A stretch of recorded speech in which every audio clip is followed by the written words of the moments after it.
There's a version of you that's soft, one that hits snooze, avoids discomfort, and whispers excuses into your ear.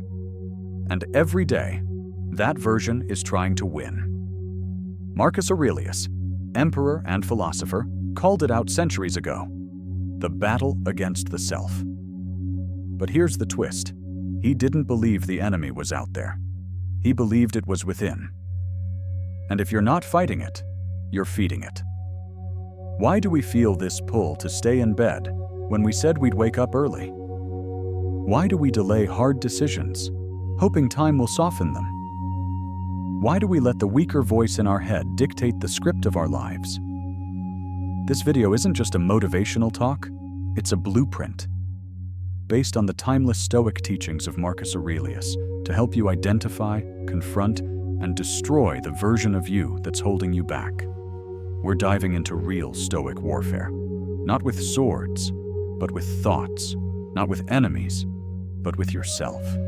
Because to become who you were meant to be, that weaker version of you has to die. And if that sounds extreme, it's because living a weak life is even worse. The battle begins now. Marcus Aurelius didn't sit in a marble palace sipping wine while he wrote Meditations. He was on the battlefield, literally, leading armies, facing loss, enduring cold, betrayal, and the crushing pressure of ruling an empire. And yet, his greatest fight was against himself. In his writings, he returns again and again to a brutal truth. The mind is the battlefield, and we are both soldier and commander. He wrote, "You have power over your mind, not outside events. Realize this, and you will find strength." That's not just a quote, it's a war cry.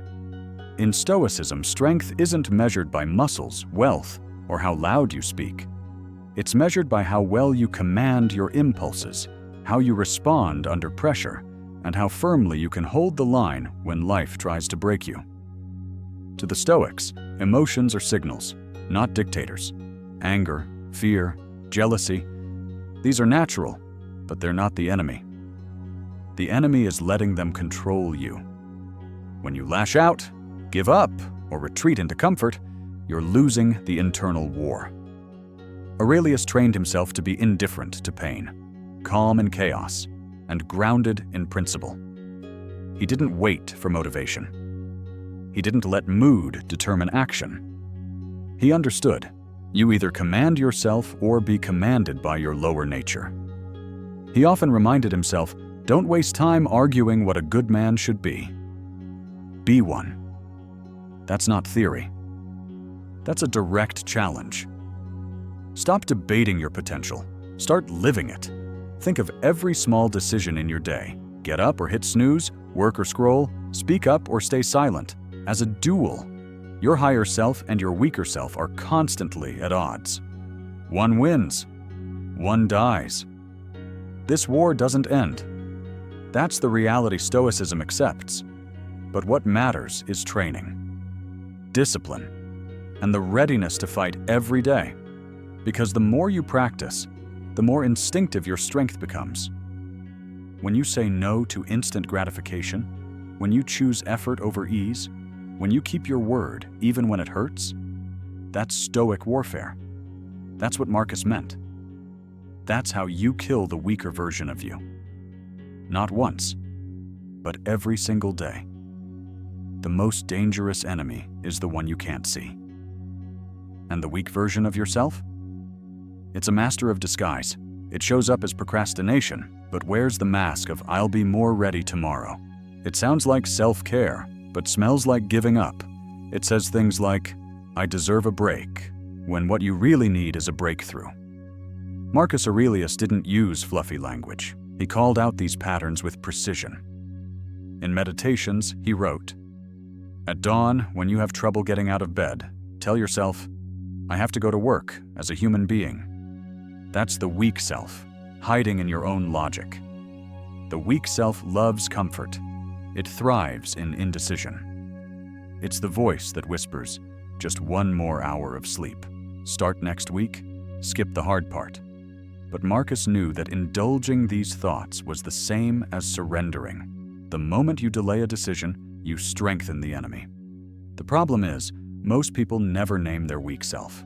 They think it's just how I am. But it's not. It's a part of you, but it's not you. And the more you identify it, the more power you take back. Ask yourself, what do I repeatedly avoid? What's the hard thing I always postpone? What excuses show up like clockwork?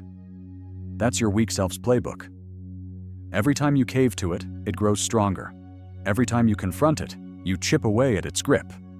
The illusion of tomorrow is the weak self's greatest weapon. It creates a false sense of control. I'll change, just not today. But change doesn't start in the future.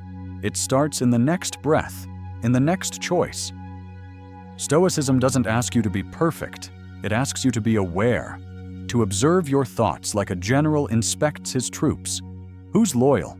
Who's a traitor? Once you spot the weak self, give it a name. Call it out. Talk back to it. Make it real.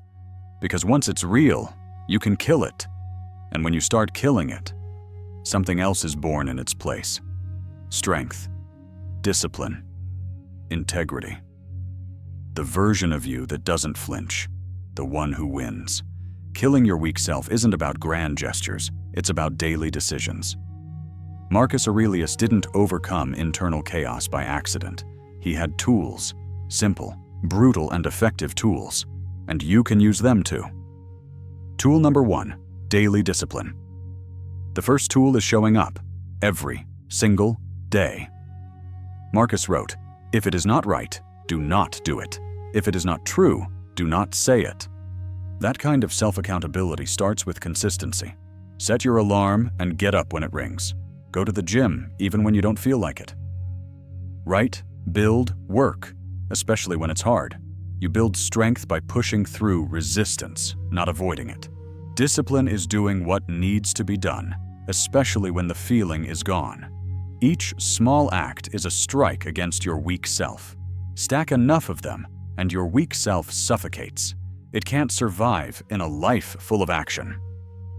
Tool number 2, reflection and journaling.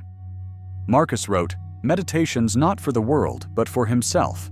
It was his mirror. You need one too. 10 minutes a day. What did I do well? What did I avoid? What triggered me? Journaling is where clarity lives. You spot patterns. You face the lies you've been telling yourself.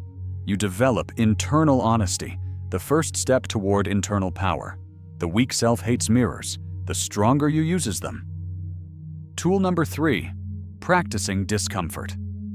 Modern life has made us soft. Comfort is the baseline, but Stoicism flips that script. Seek discomfort. Wake up earlier than you want. Take cold showers. Train harder. Skip meals once in a while. Go outside without your phone. Speak when silence feels safer. Marcus practiced going without things to prove to himself he didn't need them. When you learn to thrive without comfort, you stop being controlled by fear. And the weaker you is built on fear. Tool number 4, clear identity. Marcus reminded himself constantly who he was. You are a man. You were born to do your duty. That's identity. You need your own version. Write this. I am the type of person who follows through. I am disciplined even when no one's watching. I act with honor. When identity is clear, choices become automatic. You don't have to negotiate with your weak self. It knows it no longer belongs. Tool number 5, detachment from outcome. Stoics focus on action, not results. Marcus wrote, "You have embarked, you have set sail. Now steer the ship. Your weak self craves results, praise, validation. The stronger you just do the work. You train for the sake of training. You push for the sake of becoming. When the outcome doesn't control you, neither does fear of failure." Tool number 6, the evening audit. At night, reflect again. Not with guilt, but with precision. Where did I win today? Where did the weak self sneak in? What can I do better tomorrow? This simple evening review sharpens awareness. It keeps the battle daily. Because this isn't a one-time kill, it's a lifestyle of war. The more you use these tools, the quieter that weak voice becomes. It won't vanish, but it won't lead. You will. When you kill the weak version of yourself, something powerful happens. Not overnight, but inevitably. You begin to feel solid. Not perfect, not fearless, but grounded. You trust your own word. You don't need to scream about your goals because you're living them. There's a quiet confidence that comes when you've faced the hard things consistently and didn't back down. Marcus Aurelius called this living in accordance with nature. That means doing what you were built to do. To think clearly, act bravely, endure hardship, and serve something greater than comfort. That's the Stoic rebirth. You'll notice the shift. You say no more easily. You crave growth, not dopamine.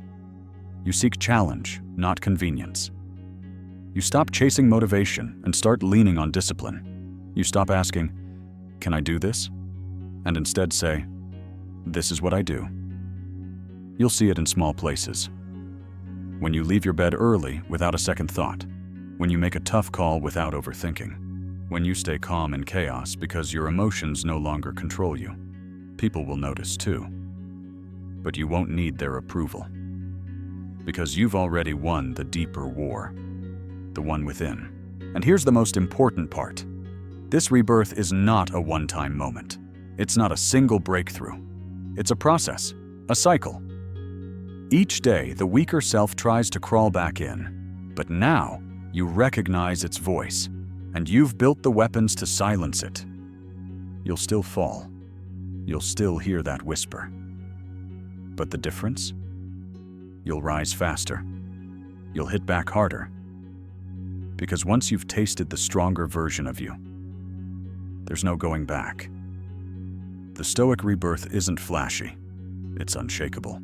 It's who you become when you finally stop running. There's no miracle coming, no secret hack. Just you, your choices, your thoughts, your discipline. Marcus Aurelius didn't need motivation. He had principles. And now, so do you. Every day is a battleground, and the enemy isn't out there. It's the version of you that wants to quit, delay, and shrink. Kill that version. Starve it. Replace it. And if this message hit you, don't let it fade. Act on it. Share it. Re-watch it. And if you want more content that strengthens the mind like this, subscribe to the channel, like the video, join the tribe. Let's keep sharpening.